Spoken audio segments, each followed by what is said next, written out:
Hey everybody, how's it going? This is Joey Ferris from Nuke the Fridge Gaming, and I am joined by... Alan from Nuke the Fridge Gaming as well. Yes, we played a little game a few weeks ago, didn't we? Yes, we did. Oh my goodness, this is one of my most anticipated games of the year. It's called Rage 2. Now, you wouldn't think that I would be anticipating it, because Rage 1 was not a very good game. You ever play it? I played a little bit of it, very vanilla, you know. That's the best way to describe it, actually. Yeah, well, it's the same vanilla as, like, Borderlands 1 is vanilla compared to the sequel, and then Rage 2 just takes it up to, like, 100. Yeah, exactly. And when I saw the trailer, we saw the trailer, what, E3? Yes, and E3. The trailer was just insane. Like, it was the opposite of what you saw from Rage 1, but it continues the story even further, which is really cool. And even if it does continue the story, they don't even want you to worry about the story in Rage 1. That's what they told us, at least. Yeah, they're like, you just jump into it fresh, or you just, you know, not jump into it at all. Who knows? Who knows? Right off the bat, they wanted to tell us the importance of variety in the way that you can take on combat, because you have a variety of skills at your disposal. Like, you have that little telekinetic blast. You can also throw a black hole grenade and stuff, and you can combine those powers too. So you can even just take on battles the way you want them to. Kind of like the Doom philosophy, where it's I liked the Doom philosophy, and like when I walked in there, I felt like I was like expected to play a Doom type game, and like they dropped us in there. They were like, okay, we're gonna show you how the mechanics work real quick, and we're gonna show you these moves. Really cool off the back, some of these like crazy combos, and that's kind of the whole thing that they want you to do is just combo and make the biggest combos you can with these like this arsenal of different items and like powers you can use. And it got crazy. I remember like you could switch between 4 on like the little like analog stick, or not analog stick, the D-pad. The D-pad, and it lets you choose between 4 different ones. There was like one was a chain, the other one was just a giant like drop. Like a Hulk smash. It was it's a Superman smash. Yeah. I'll be honest. Like the combat was kind of worrying me when I started playing it because I couldn't get like you can make this. Maybe I just don't have an imagination really. But when I was playing it, I was having trouble just pulling off these combos. Maybe because I didn't have all the weapons and stuff, and they started us off like maybe an hour or two into the actual game, and maybe just not playing it from the beginning doesn't help. So after the whole thing, they told us that they weren't really specifically developing the whole game itself. Of course. So it was just like they were trying to have the feeling of Doom, but at the same time having this badass story and gameplay that really just makes itself. And I kind of felt it. This like as soon as I heard that, I started realizing, you know what? It wasn't as fluid as like you see in Doom, where you just go in, you punch somebody, and you already have the next 3 guys ready to lay out. These guys, it's like, okay, that guy's behind that guy's behind that guy doesn't get out of that hole, so I gotta bing bang boom, you know, go around and corner all these guys. And even then, like, a couple hits doesn't do it sometimes. They don't. Like, there's this one mech dude, just, first of all, it was a dwarf in a freaking giant mech. I don't know if you got to that part. I know what you're talking about. Yeah, so talk about Borderlands kind of insaneness. I didn't even have the rocket launcher yet, but this was the mission to get the rocket launcher. Yeah. So I was just punting assault rifle bullets at him, just oh my gosh, the guns do not work. You have to be creative with that. Like they really, I feel like the only way to really progress through the game is with the D-pad, like special abilities. It's I feel like there's no other way to get it through with any of the weapons that they gave us, even the secret ones you could find. Those ones are fun, but those are really novelties when you only really get the main wheel of like items. The game still shows a lot of promise. I don't want to feel like we're giving this game just a bad rap right off the bat. I think the part of it was just amazing. You know what it reminds me of? Borderlands 2. No, Mad Max. Mad Max, really? Yes, you know why? Borderlands 2.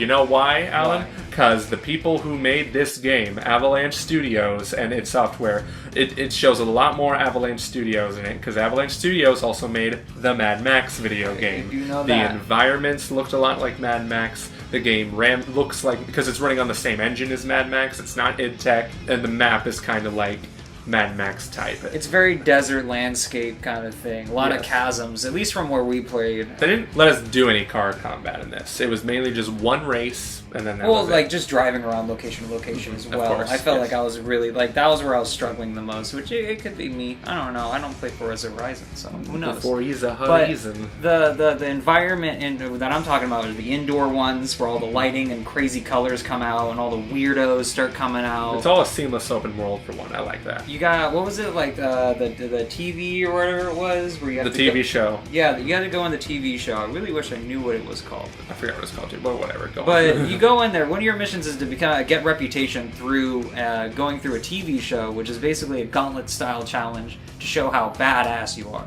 And then they will let you progress through the game. And you go through this weird, like, old lady doing some stripping with, like, characters, like, with, like, mascot heads. It was weird. Yes. But some sicko had to think of that. She just straight up just, oh my gosh, she just like drinks some random lady's blood. One of them like slits her wrist and just pours it into her. No, pours her hand. We might not have footage of this, but it happened. Trust me. It's so weird. It's insanity. And they, like I said, the whole cranked it up to 100. That was an understatement. They cranked it up to 1,000 with these characters. Everyone's just as dumb and bumbly as you want, like in an insane apocalyptic world. Yeah, I kind of want to go back to the open world part though, because after I completed like the mission that they wanted us to complete at the preview event, they let us go explore the open world more, and they unlocked the icons on the map so we know where to go. What I am also worried about of this game, I feel like I'm being a little pessimistic here, but these are the concerns I do want to address. I feel like we might have the same one, so go on. Okay, I think it's going to wind up being very repetitive. There you go. That's See that? There, you heard it here first. Yeah, it's it feels like I'm going to be doing a lot of the same stuff over and over again. That's the problem with Mad Max, the game, too. It was also a very repetitive game. Like, you've been doing a lot of the same stuff, a lot of the same combat. They showed us like the map with all the icons, and it just, when I saw it, it blew my brain. I was like, this is mental. This is huge. Too much stuff in this one little demo location. And they're just like, oh yeah, you can go into these and try it out, you know.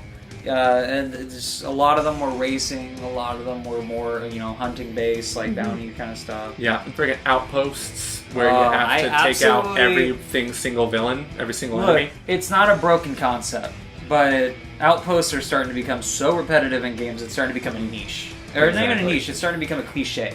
Yeah, it really is, honestly. Every game needs an outpost. At least there's no radio towers. I feel like there could be. There might. I mean, I don't think.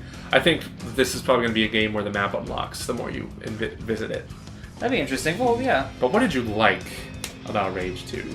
Like I already said, I love character development and just going crazy with something that was very vanilla to begin with. You said there was a lot with a lot of games, you know what I mean? Like, even you could even argue like Ocarina of Time, Majora's Mask. Majora's Mask is insane compared to Ocarina of Time, and it's specifically the sequel to it. Yeah. You got Borderlands to Borderlands 2, the complete day and night transformations. This was the day and night transformation that Rage needed, and nonetheless, that's what you're gonna get.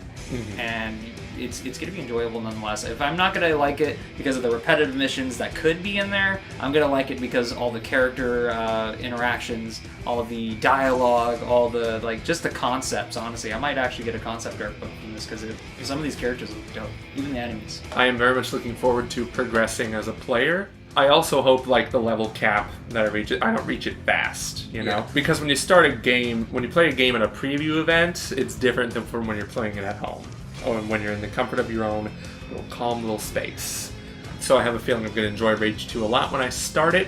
I just hope that, like we've been saying, it doesn't get too repetitive in the meanwhile, that it finds new ways to keep things fresh and interesting, and I think that's going to happen through the weapon unlocks and through the... They didn't give us a skill tree in this demo, but I think they assured us that there will be a skill tree in the final game. When we do get to play it. And we didn't see any card combat. They said there were going to be multiple skill trees from what I remember. Multiple skill trees? I think you're right, yeah. They said one for specifically your character as is, and then you got ones for your abilities, and I think even one for your guns or something. Yeah, oh man. Yes. There's a lot of stuff. There's a lot of meat on the bones that we didn't get to chew on too much. They kept it very simple. Let us play on the playground that is the small map area with a lot of stuff to do. And it kept us busy for a good hour and a half, 2 hours. Yes, it did. But if you want to hear more coherent thoughts about Rage 2 that don't consist of us just blabbering about, check out nukethefridge.com. I have a written preview up if you would like to read instead of watch. And yeah, I actually have 2 impression videos. So this one and the one on my other channel, Ferris Wheel Productions. So feel free to check that out. But anyway, guys, this has been Joey. That is Alan. Are you looking forward to Rage 2? Let us know in the comments section down below. We'll see you guys later.